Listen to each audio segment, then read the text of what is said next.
Belga Fedasil a refusé l'accueil à une famille avec 2 jeunes enfants, ce qui est illégal, dénonce lundi Orbit, une ASBL flamande de soutien aux réfugiés.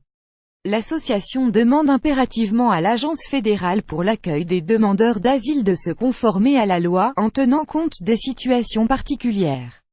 Il y a 2 semaines, Fedasil a refusé à une famille avec 2 enfants de 1 et 5 ans de séjourner dans un centre d'accueil, a appris Orbit.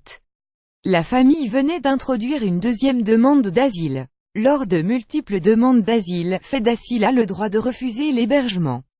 Le but est de décourager les demandes abusives. Mais un tel refus doit toujours être motivé dans une décision individuelle, qui tient compte des vulnérabilités éventuelles et, le cas échéant, de l'intérêt supérieur de l'enfant. En l'occurrence, l'intérêt des enfants n'a pas été considéré, s'indigne Orbit.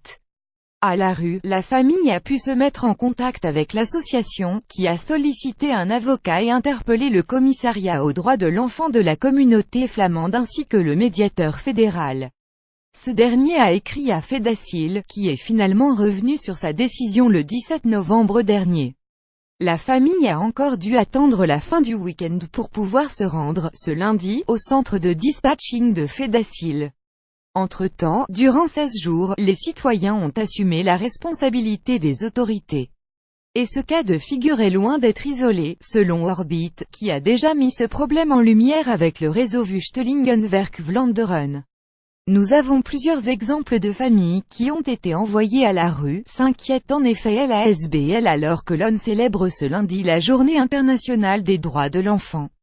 Et pour chaque cas qui lui parvient, beaucoup d'autres échappent à l'aide des associations et plateformes citoyennes, suppose-t-elle.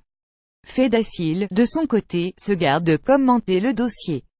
Nous ne pouvons pas faire de commentaires sur des cas individuels en raison de la protection de la vie privée, déclare Mick Kandal, porte-parole de l'agence. L'agence a le droit légal de ne pas prendre en charge les personnes dont le commissariat général aux réfugiés et aux apatrides CGRA est toujours en train d'analyser s'il va examiner la 2e demande d'asile.